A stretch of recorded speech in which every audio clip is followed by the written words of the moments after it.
Nginibingelele ingane zakwethu, kuyaphileka? Ngiyaphila mina. Usibusiso lo mfana kaMabaso. Bekani nezingane zakwethu.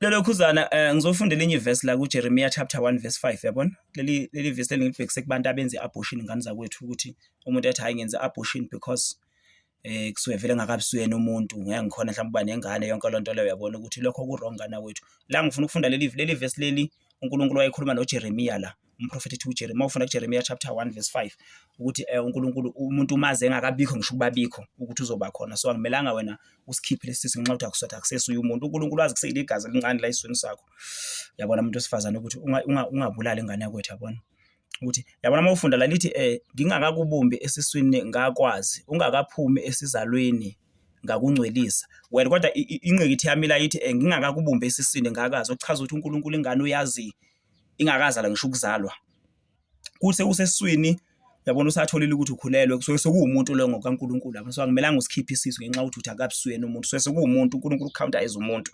Uthi uNkulunkulu utshela uJeremiah la umprofeti ukuthi wamazi engakazala ngisho ukuzalwa, uyabona? So ngizamulana ngane zakwethu ukuthi singabulali ingane zakwethu, singabulali. Ivele izwi lenkosi lithi thou shall not kill. So singabulali ingane zakwethu ngenxa ukuthi akusabusuyena umuntu, yabo? Jeremiah chapter apha eBhayibhelini lakho Jeremiah chapter 5, yabona?